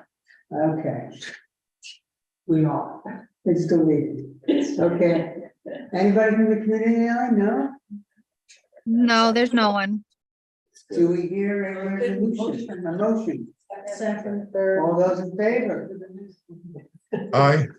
Okay. We get to- Do the motion. Okay. Yes, thank you so much. I'm looking forward to welcome you to try our fried chicken. Thank you. Okay. Thank you. Will do.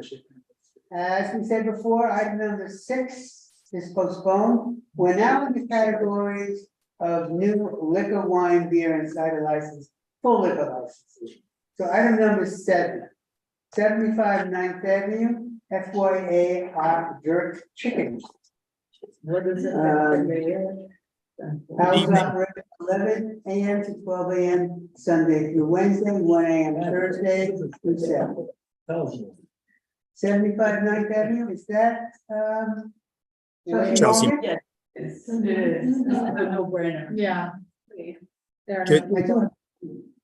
Good evening, Joe McClellan, attorney with Green Spoon Mortar for Fire Jerk Chicken. I have my client, Wanissa Tondra, who's the owner operator. As mentioned, this is in Chelsea Market. She's an experienced operator. They were previously operating as a pop-up and have closed to do a little redesign and make it more permanent, and like to offer beer, wine, liquor, and offer some interesting rum tastings that pair with the Jamaican jerk chicken. With background music only, mention the hours of operation, 1 large bar, 2 tables, like I said, experienced operator inside of Chelsea Market, which is, meant for these types of spaces. Happy to introduce Wanissa to the community. She's reached out to everyone, made herself available on Friday to meet with anyone. And I think they'd be a great addition to the community. Questions, comments? Okay, and from the community now? No, there's no one from the community. It's your promotion. Yeah. Okay, there's a second. All those in favor? See, it doesn't hurt. Okay. Aye. Thank you. Thank you all. Okay.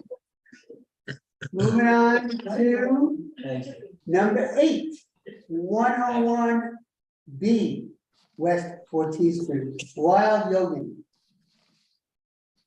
Hello.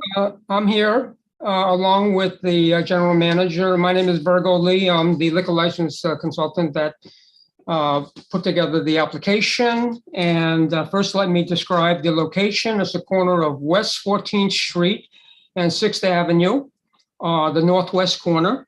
The building is a mixed-use building. It's new construction, 46 condos upstairs and a brand new retail space on the ground floor.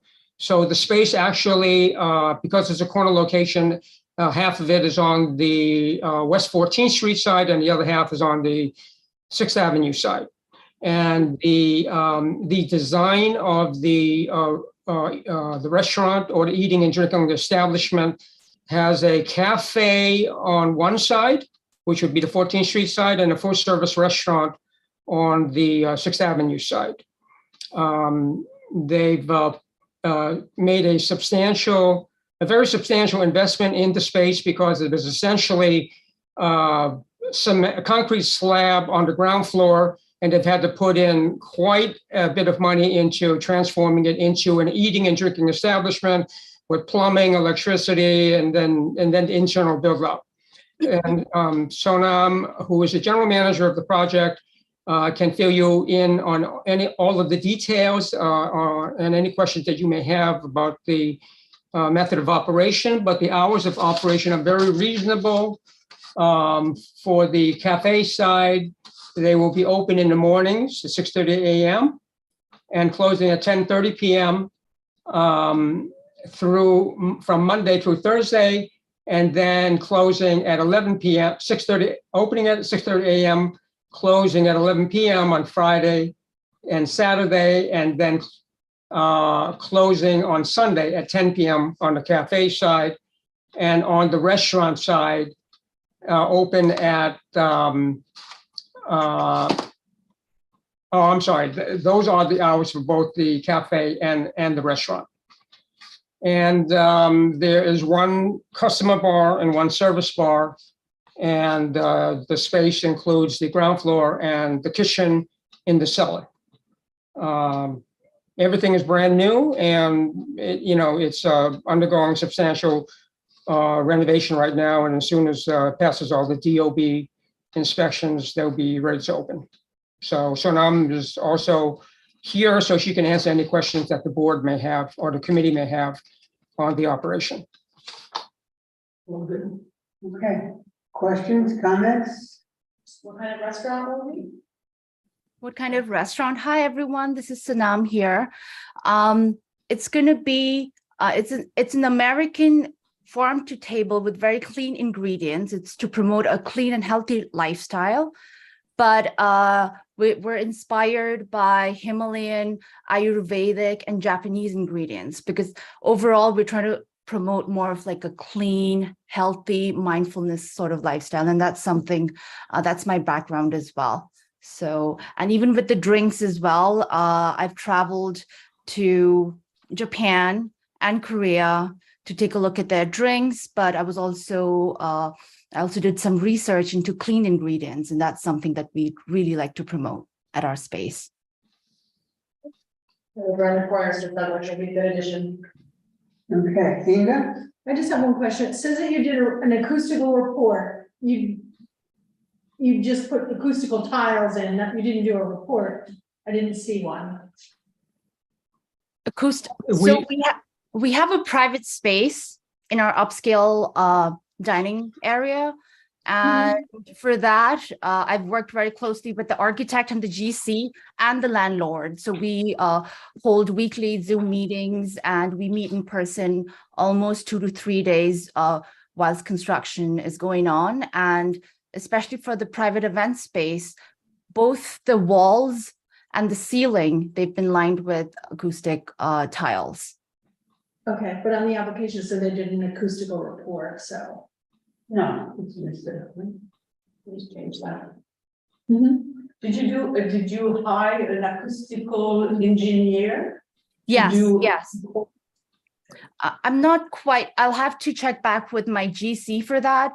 But as far as all the permits, licenses, anything to do with DOB is concerned, we hold a weekly meeting with the landlord, and even with the technical and mechanical engineering, we've been using consultants that's just very strictly been referred by the landlord. So we're all compliant with that. And it's only background music, correct? Yes. So with the background music, as I mentioned previously, it's to promote health and wellness. It's going to be very, we're going to have classical, we'll have nothing too loud, just very soft background music. Even in the private space, right? In the private space and in the cafe too, we will have music, but it's going to be very, very low. Oh. Yeah. Motion. Wait, I think there's somebody in the community who wants to speak now. I hear a hand raised. Yeah, well, that's. Yes, we have one person. Yes, Guido? Yes. Yeah. Where do you see it? We're not going. See the hand raised, right above. It's teeny tiny. Manuscript. Hello. Hello. Hello. My name is Guido. I am the owner of Criollas Baking Panada on the 8 between 52nd and 53rd. So Want to speak about this 101 West 14th Street? sorry. Do you want to speak? Right now, we're discussing 101 West 14th Street. Is that what you want to speak to? I wanna talk about the roamers, for roamers. We're not at your application yet. We're not there, you know. Okay, sorry. Yeah, Okay, okay. Do we hear a motion? Christine? Christine, the a motion in the second. Second. Okay. All those in favor? Aye. Okay, Jesse, do you have a hand up? Yep, Okay, thank you. Thank you very much, and everyone is very welcome. Please stop by when we start, and we're we're very excited about this project, and I'm sure it'll add a lot of value to our space. And we hope to promote health and wellness in our space. So everyone's welcome.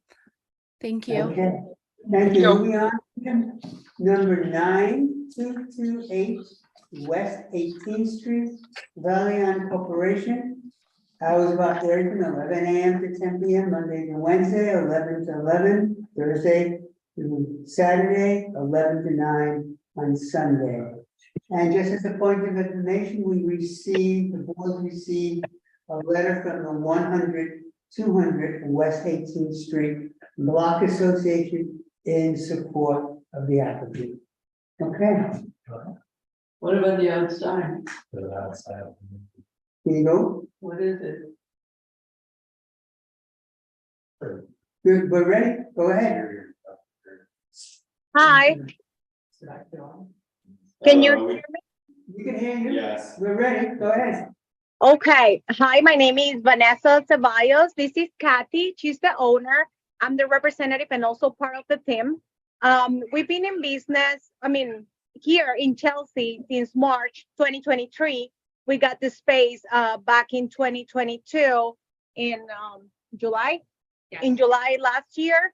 We opened in March as a takeout because we actually wanted to wait until we could have all the renovation and everything done inside. We actually passed our inspection 2 weeks ago. This street and the 2 blocks are on both sides are being very attentive and responsive to us. We feel very welcome here. And now we think is the time for us to apply. We have another place, another location like this one in Brooklyn. We've been there for almost 6 years already. We already have a license on that location. It's just that that location is more fast casual. And in this location, we want to do something different. We want to upgrade our service, and we want to give this neighborhood a different experience from about our food. We've been in the restaurant business the last 10 years of our lives. So we kind of, we're young, but we know what we do. We work with passion and with a lot of care. We haven't received a complaint from no one in the neighborhood yet. We've been always respectful with the community about garbage, about cleaning, about everything. So we've been doing our best to fit, to stay, for everybody to like us. And I think that we're doing a great job on that. We want to serve, actually, right now that we are serving the same menu that we have in Brooklyn, and we're going to still keep some of the dishes that we offer right now. It's just going to be a little more high end. That's why we want to apply for a different license in this location, because we want to give a little more love to the work that we've been doing in New York.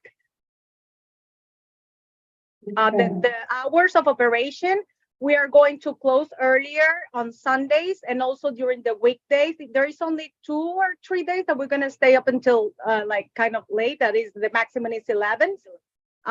We are a family people. This is a family business that we have. We are, I'm her fiance. We've been together for the last 4 years. And we are starting here. This used to be a Venezuelan place for the last 18 years. They closed down because of the pandemic. They used to have a liquor license back in 2017. I did my research, and that's what I found. And also this spot, we actually picked this spot because this neighborhood actually likes our food. That's why these people who used to have the place here, we don't have anything to do with them. We used to know the lady who owned it, but we don't have anything to do with them. We don't know what happened to their license. We just found out it was inactive since 2017. And that's it. I don't know if someone has any question. Everybody is welcome, more than welcome to call, to come by, etc. So please be my guest, and if you have any questions, let us know. Christine, Yes, sounds exciting.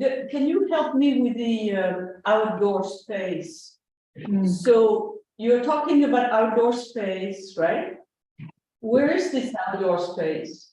Let me just move my camera second, because we are at the location right now. So this is like a, can you please move us?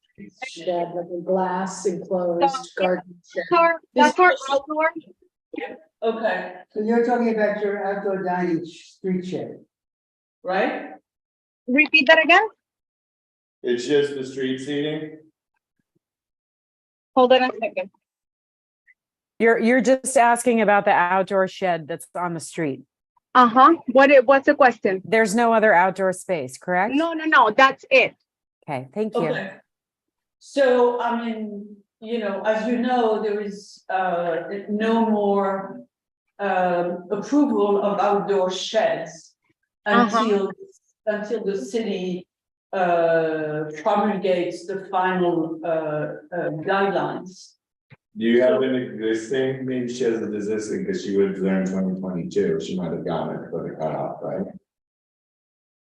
He's been operating, yeah. Just that, I don't know if because you're in the same room, but when you guys talk, I have very hard work listening to you. Carrie, I'm sorry, can you please tell me what Yeah, so I think the question from the committee is, and you guys correct me if I'm wrong, is that that you are not permitted to have a street, an outdoor shed in the street. And no, we are. And we don't know yet when that's coming back, if it's coming back, and what the laws are around it, but that's going to have to be removed. No, we were asking if she currently had an outdoor seating before permit from DOT prior to them not allowing any future ones, because then she would be compliant. She said she had this. We actually applied for the permit back in February. That's why we built it, because we got the approval.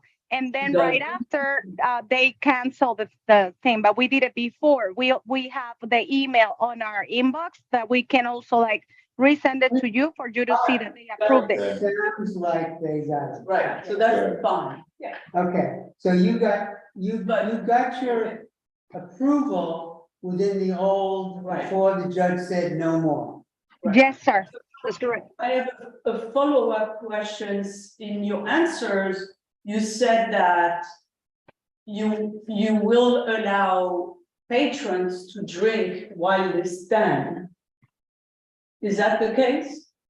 No, ma'am. Everybody, our concept is like a sitting down restaurant. I know everybody is in the meeting saying it's not a restaurant, it's ours is a restaurant. Just tell me yes or no. So in fact, you are not going to tell people. All right. No. And the second thing is that you are not going to have amplified music in the shed. No, ma'am. Okay, so we'll fix that. Do you want to do a stipulation? No, we need to fix it on the response. Oh, okay. Right. Oh, how response? We just had to adjust the answers. Maybe the answer the reverse of what. Okay. So we're going to change the stipulation form to reflect the answers that you just gave in this meeting. Is that okay? Yes. Well, what I wanted to say in the application is that we're going to have amplified music inside, because of course it's a restaurant, but the outside we don't plan on doing any noise. Well, we are right in front of the U.S. Post Office, so there is no more noise than that. But no, we're not planning in adding more. And you are not going to put the amplification inside and then open the windows so it goes to the outside, right? There's actually no windows in the shed. It has just like a two shed in the ceiling. We're not talking about the shed. We're talking about the amplified music in the restaurant, Uh-huh. okay? Do you have windows in the restaurant? Yes? I do, yes, but, But if you have amplified music, we want the windows closed. yes, that's not a problem. Actually, like when it's the winter, we don't need to have the windows open, and when it's summertime, we want the AC is gonna be on because we're gonna have planters in the window. You can't by law hear music on the street. No one can hear music on the street. So no amplified music is allowed to be heard outside of the establishment. No, No that's, problem. no. Okay. Okay, Why don't we just adopt what the bar says, the French doors, large windows in front. They don't will have be French doors closed. anymore. that's the old stairs. They've not the old- redesigned it. Just need to adjust this. Okay, is Okay. anybody from the community now? Jeffrey? Yes, we have one person. Jeffrey Gardner. Yes.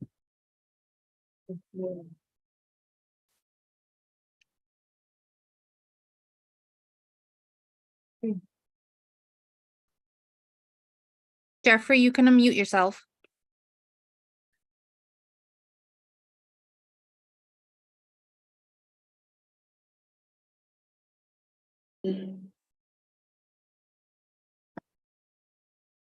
Hello, are you able to hear me?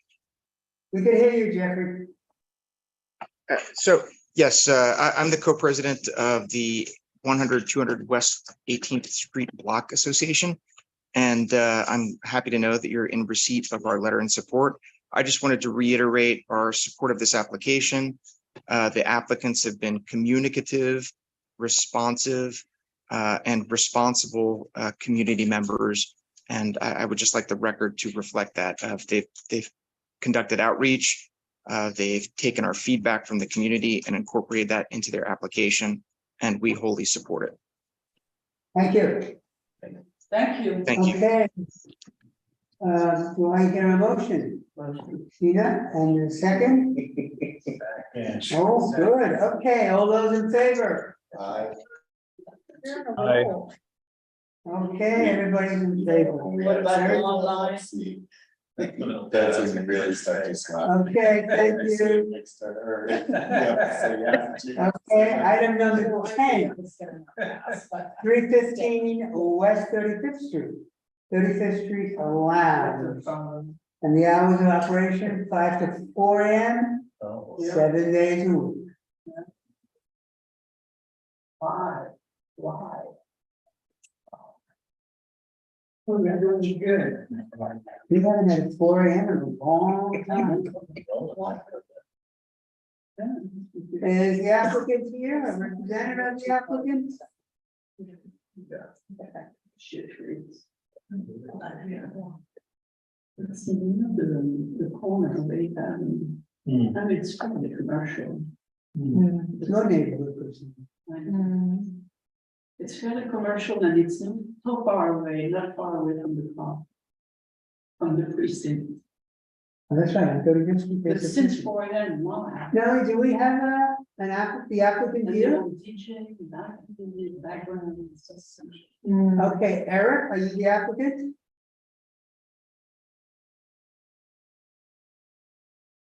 Hold on a minute. Who is the lawyer? So I was getting. What else to do? Eric.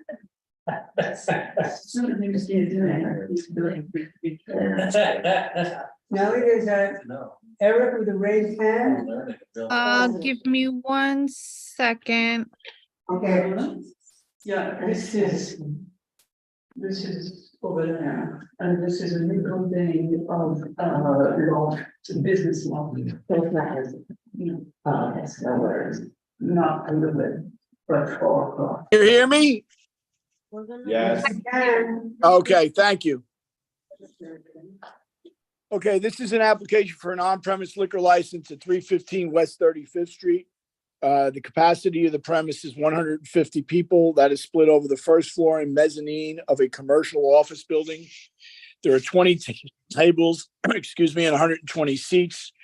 There are 2 bars with 16 stools. There is no outdoor area. The hours of operation are 5 p.m. to 4 a.m., which you mentioned. There is no dancing, no use of promoters. There will be security personnel. You have experienced operators here who own another establishment that has been operating since 2018, which is a far larger premise than this one. We're happy to answer any questions you have. You accurately pointed out that the precinct is literally 200 feet away. My clients are well aware of this. They understand that it would be folly to do something stupid here when the precinct is literally right outside their door. Okay. Comments, questions? There is an Irish pub on the block, to my understanding, which also has 4 a.m. as their hours. Well. I want to know what the other establishment is that these people own. Yeah. It's Elsie's Rooftop, which is glass ceiling rooftop. Where is that? Can you give the exact address, please? Terry, I'm not sure if your clients are on. What are your clients' names? There should be Canvar on there. There should be a Christian on there. Is one of them named Eric? Eric should be another one, yes. Okay, I see Eric. Hold on one second. Let me promote him.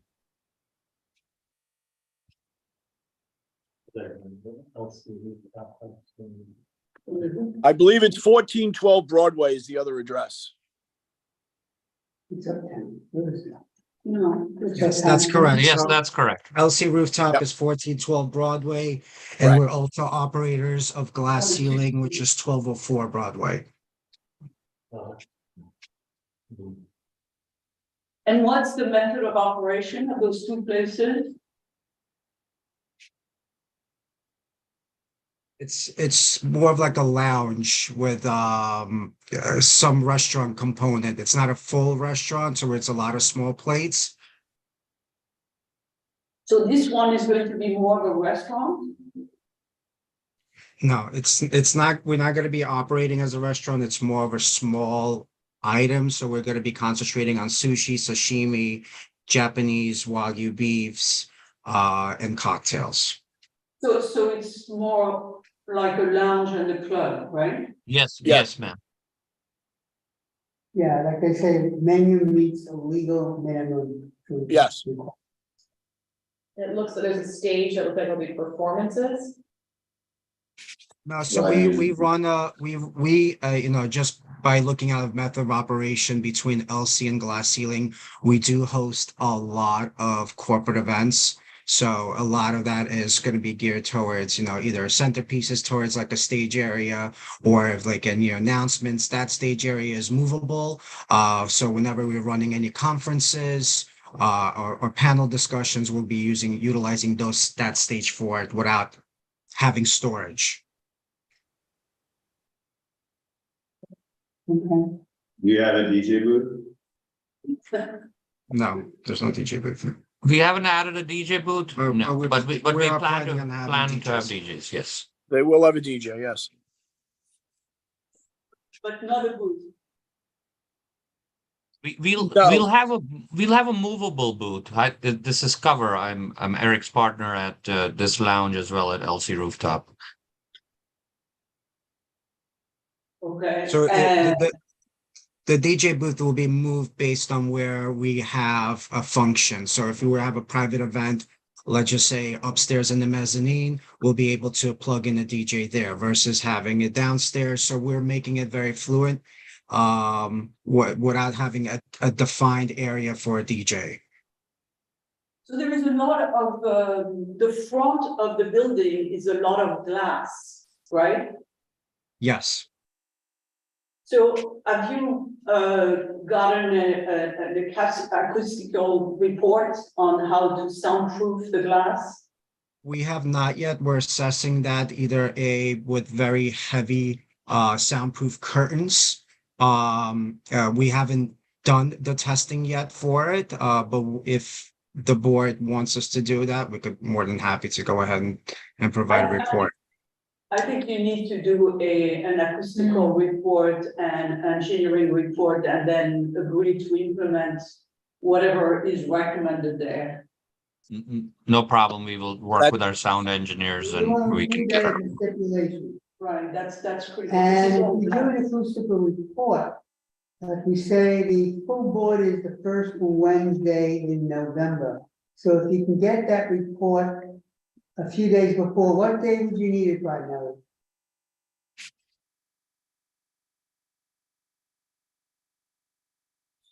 I'm sorry, what is your question, sir? No, there's not a question. The question is whether, when they need the acoustical report by in order to make the November meeting. Right, yeah, we need it before the meeting in November. Now, are you there? Can you tell us when you would want that report by? Sorry, the mouse froze. Give me 1 second. I will need it by October 24th. Okay. And are any of those panels there or can be open? None of those panels can be open. Okay, so just the door, right? Correct. Yes, correct. Yeah, right. And what about the lights and what can be seen from the outside? I mean. Well, if they use an acoustical curtain, which they're expecting to do, you're not going to see a lot from outside at all. I mean, light. Are you talking about light coming from inside to outside? Yes. Yeah, you won't see a lot at all because those windows will all be covered by the acoustical curtains. But we don't know whether there is going to be an acoustical. We have to rely on the engineers, not the lawyers, to define. No, I understand. At one way or another, Christina, there'll be curtains there. Okay, so is that something we can put as a stick that there will be curtain? Yes. That's fine, yes. Sure.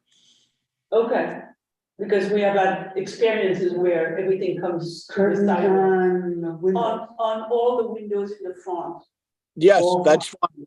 That's acceptable, Christina. That's their intent anyway. We can either put curtains or we'll dark out the windows. So we won't be, either or. Yeah, it's a very dark street, not much going on there. So we definitely don't want to have our windows bright and open for anybody to look into it. It's a very industrial block. Yes. I live there, right? So it's a very beautiful block. What are your plans for trees along the property? We're not going to. Are you asking us, Christina? What are you asking? Are you asking us, are we going to plant trees or what are you asking specifically? Well, I was asking for your plans, and I was hoping you were going to say, "Oh yes, we're going to plant a lot of trees." We could put a couple of plants outside the venue. Planters. No, we don't want planters. We want trees planted. No, they want trees, guys. They want you to take the sidewalk, open it up, and plant a tree. Right. No. That was not in their plans, Christina. Would we consider it? I mean, it's not a lot of money. We're talking about 1,500 a pop, right? Well, I don't know if it's 1,500 a pop. I don't know where you got that from, but I mean, I get that from a lot of the trees. So if I recall, it's all concrete as our front. So I don't even know what the cost with this, with the Department of Transportation having us drill into the sidewalk, preventing, making the sidewalk smaller. So we'll, again, we didn't assess that before. So we assure you we will try, but we'll have to get a lot of permits. We want you to not only try but do it, right? Because we have done it. Christina, putting trees in should not be a stipulation here. Yes. I mean, it would be nice. It would be nice. We've told you that we will endeavor to see what it takes, and we'll see if we can do it. But that's all we can do right now. Well, why don't you have one of your engineers or expediter talk to the Department of Parks and get an estimate where you're going to put them. And you can do that in the next 2 weeks. It's Right, so not we a can big get the deal. result of your exploration, Right, by the time it comes to full board. right. We're doing that, as you said, it's not a very pretty street. We are doing that as asking you to be a good neighbors and helping us to improve the neighborhood. This is a big deal for us, for the community. And you're not the first applicant we've asked Right. of this. And we have asked that of many applicants. So I know you didn't think of that, but you know what? Your customers are going to like it. It's going to be prettier. It's going to be prettier for everybody. So if you could indulge us, that would be very great. Let us work with our team and we'll circle back. We'll consider it, but it shouldn't be in the STIP yet. But again, we need to assess everything before we even acknowledge of it. Well, then, we would like you to do the assessment and the exploration before full board. Yes. Yes, by the 24th, you'll have it, Bert. By the 24th, thank you. Okay. Thank you. Is there anybody from the community now who wants to speak? Yes, we have Brian Weber. Brian's hand is up, yes, Brian Weber.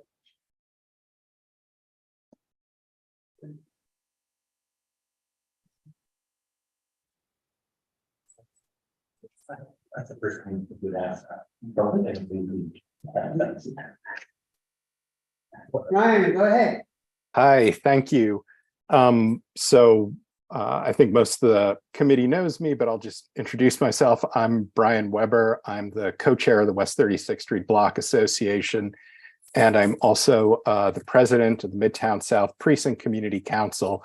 And yes, Midtown South Precinct is on West 35th Street, and West 35th Street is predominantly a commercial block. One thing I want to point out is directly next door to 315 is 311 West 35th Street, which during the morning hours operates as a methadone clinic that serves a massive clientele and has caused numerous issues for the community, independent of any bar or establishment opening.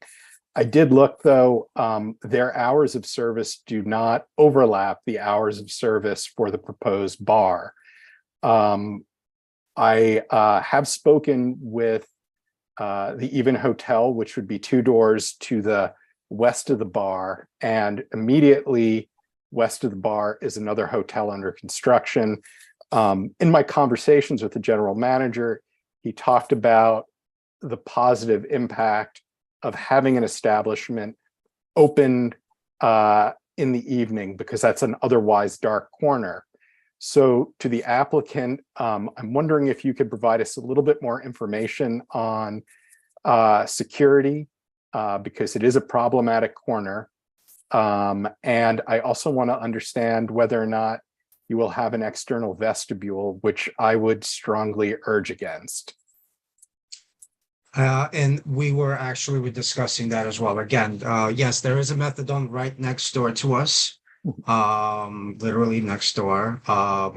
So the operation wise, we will always have at least one security in the front to making sure that one, people are of age to come into the establishment. 2 is the safety and security of our patrons and everybody around us. Our hours don't overlap. If I recall, the methadone clinic closes around 5 o'clock. Our operation starts around that time. It's a very dark block, like you said, and it's definitely going to bring a lot to the community and to the street. I know, not us as operators. Between LC and glass ceiling, we have a vast array of different clientele that we're going through there. Majority of them will be corporate. The Javits Center is right down the block 2 blocks away from that corner, as well as there's Madison Square Garden.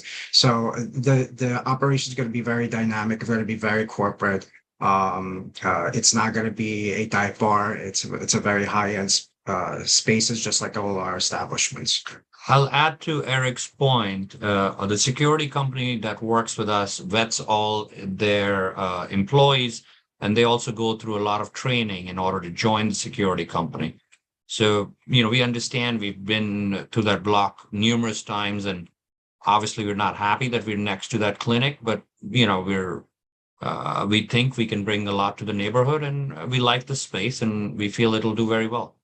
Yeah, the so, block- and just could you comment on the external, No, we will vestibule? not have Okay, vestibule. We don't want to terrific. have No, anybody. we won't have the We don't want to vestibule. have, homelessness in there. We don't want to have anybody, Mhm. doing drugs. And again, it causes a lot of problems. We will not have that. And our space is designed to make sure that we will have the proper blockage of wind coming into the space when the doors are opening up, the way that we're, centering our hostess stand. So our patrons don't have direct of the cold gust of wind coming inside. Right. I just want to note for the board that between the entrance of 315 and to the east, all the way to 8th Avenue is simply the methadone clinic. And then I believe there's an additional entrance to Taylor House, which is correct. the bar that's 8th Avenue facing. So it's all commercial. And then on the opposite side of the street, opposite 315, is the New Yorker Hotel. But at that area, it's the service and loading The dock. Service of, The loading Yeah, dock. yeah. Yep. So from a community perspective, we look forward to having a business in that location, and one that provides some source of illumination in the evening hours. So that's a positive note. And I thank you for answering the questions regarding security.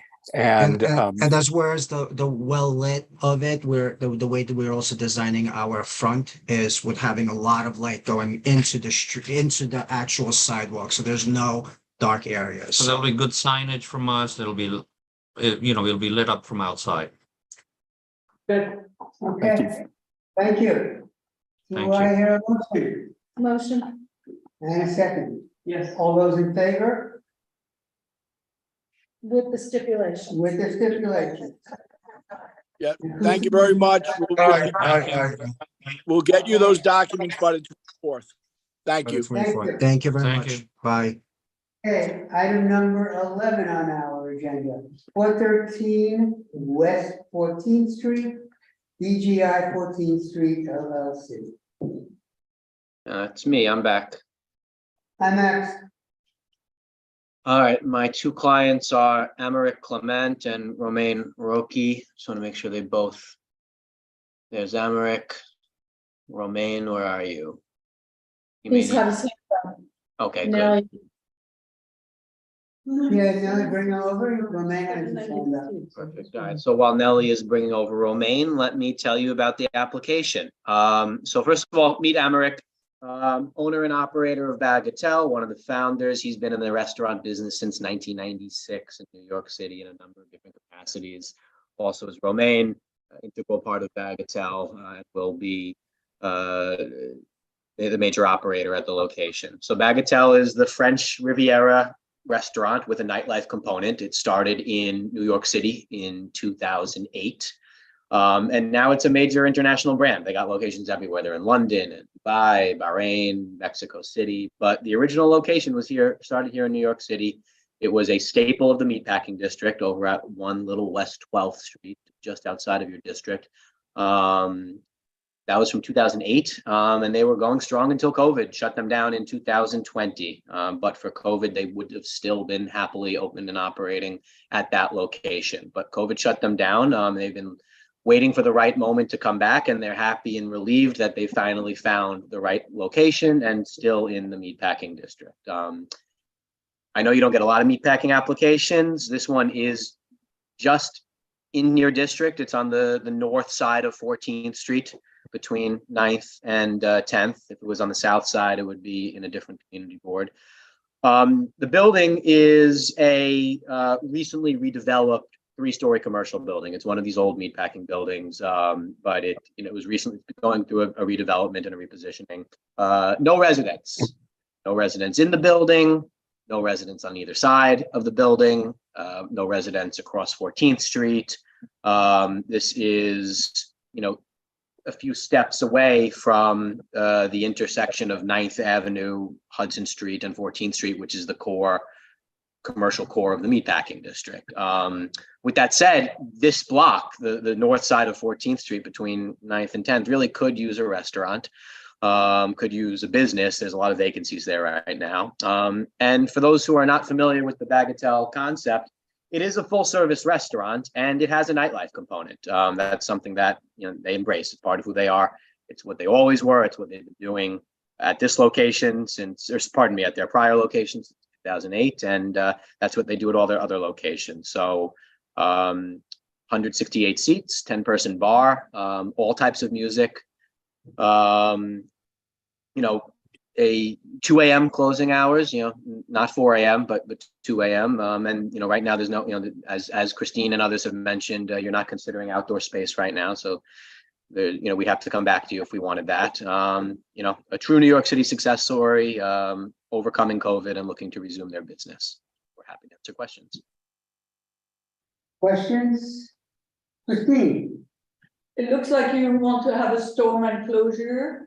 Is that a mistake or is it an 18-inch? They want to have sorry, Christine, they want to have the option, but I told them that you'd be asking about the 18 inches and they understand. Okay, we'll need to write it down.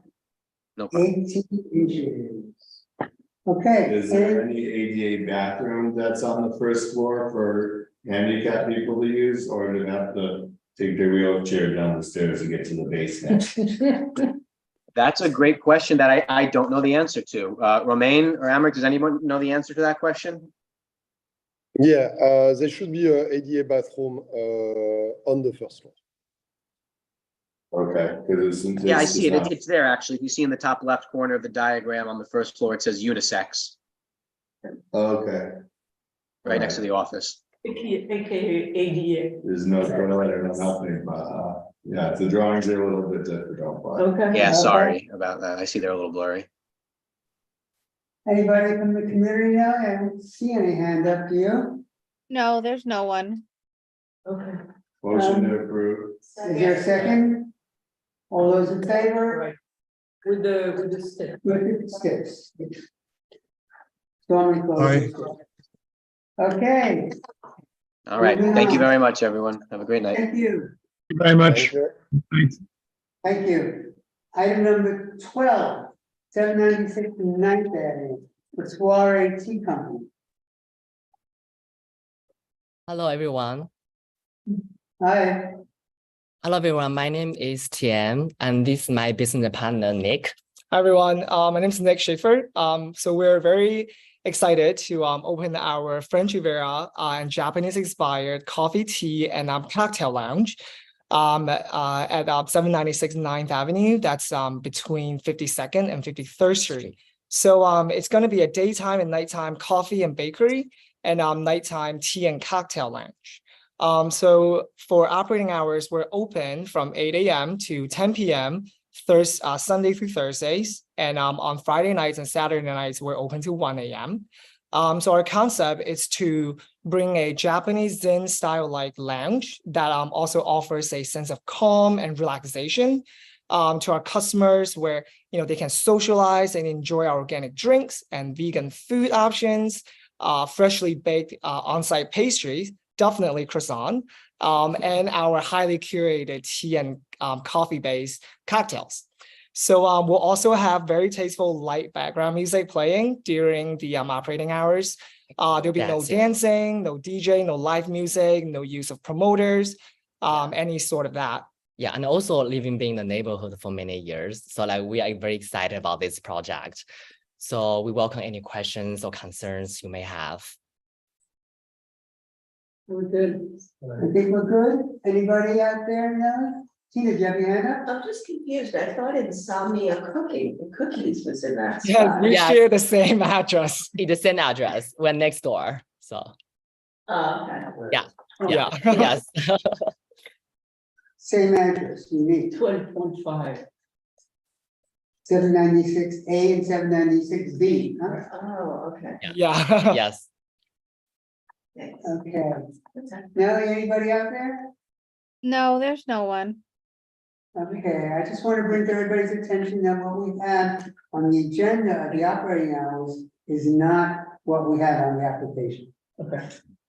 What we have on the agenda says 8 AM to 10 PM, 7 days a week. That's not what they're asking for. They're asking for 8 to 10 Sunday to Wednesday, 8 to 1 Friday and Saturday. Right, okay. Okay, do I hear a Motion to approve. Second. Okay, all those in favor? Aye. Okay. Great. And Amazing. our last item at 8:40. Thank you so much. Thank you.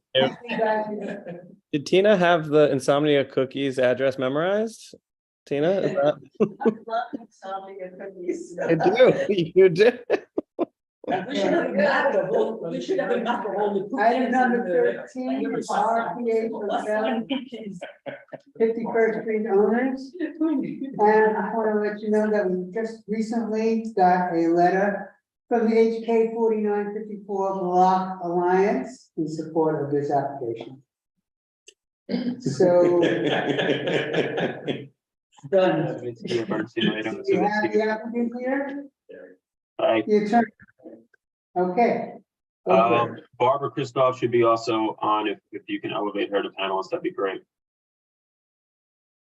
So Ben Savitsky, Bernstein, Rado and Savitsky. This is RPH Hotels 51 Street owner LLC and Highgate Hotels LP. They operate at 851 8th Avenue. It's between 51st and 52nd Street on 8th Avenue.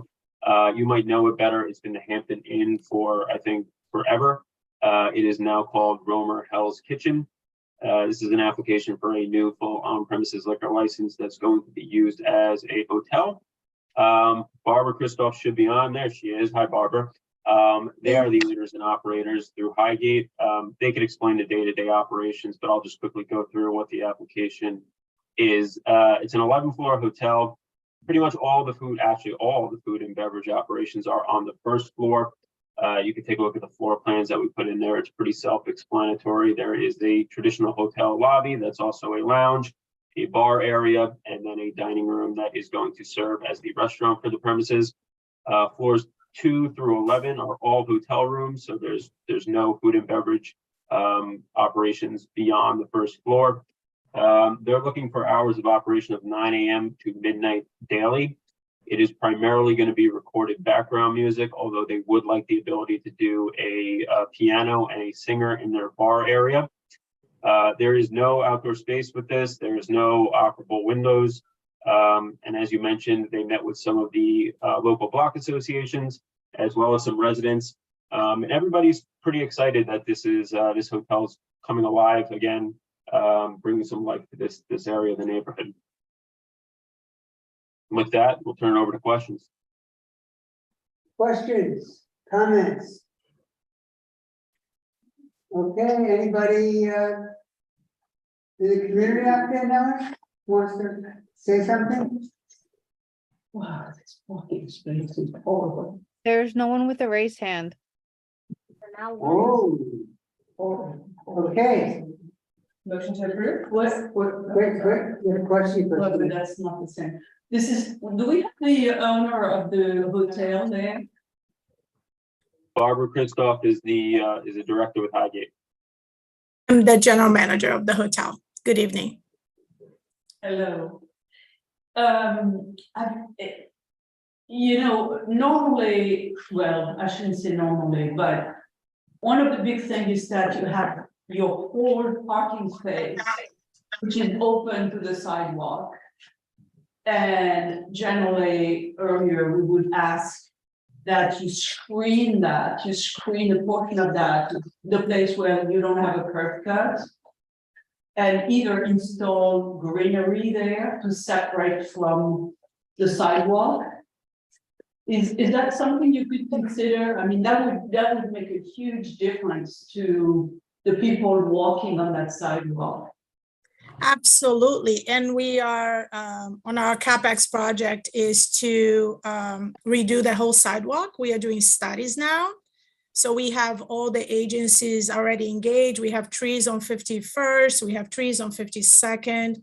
We just put more greenery in front of the hotel. Myself and Natalie are big sustainability and tree fanatics, I should say. So anything that we can do to make the area look better and improve the air, we will certainly do. Absolutely. That would be wonderful, I mean, because installing planters between, you know, the entrance and any place where you have a curb cut, right? You could be really having a lot of greenery there. Yeah, so we are on top of subway. So that's what the study is. Right. Where we can put more trees. The other thing we have done at Columbus Circle is ask them to install speed bumps and a stop sign at the exit of the garage. Okay. I mean, I think this is all, yeah, this is all stuff that they can look into, but DOT, I think DOT would have to be okay with that. Right, we had, you know, I mean, you know, it's not a lot of money, it's a little speed bump in plastic. And then we had a person killed at Columbus Circle. And really installing a speed bump and a stop made a big difference for the people coming out of the garage so that they know to stop and they don't hit pedestrian. So it's very low cost and it's very effective. I think this is all things that they can look into, but they got to make sure that DOT permits them to do anything. DOT is not involved in those. As well, if they're doing anything on the sidewalk, DOT has to It's permit. not on the sidewalk, it's inside the garage. Oh, Inside sure. the garage. Internal. For both of those things, it's at the boundary of the garage or inside the garage, so the DOT is not involved. And by the way, if this was a brand new parking garage, that you would be required to do it. But because this is an old garage, you know, it's not required, but we would really appreciate if you could do it. Absolutely. Okay.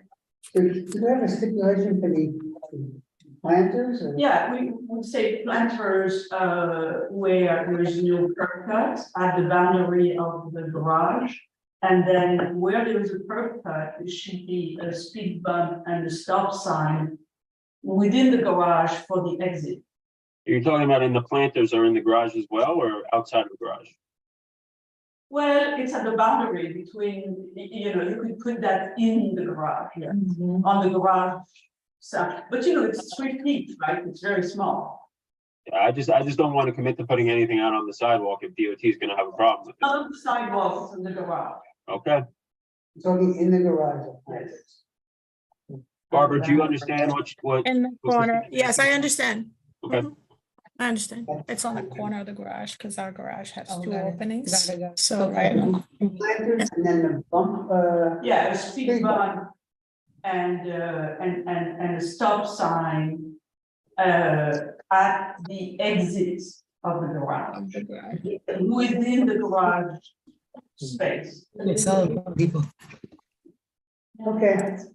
Which is what we did at. Now do I hear a resolution incorporating those things? That would be steps? Sure, motion to approve. Okay, those in favor? Thank you so much. Okay, Aye. thank you. Good. Thank you. Thank you. Thank you very much. Good night. Good night. Good night. Is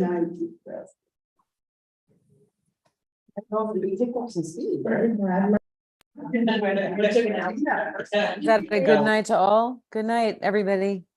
Good night, everybody.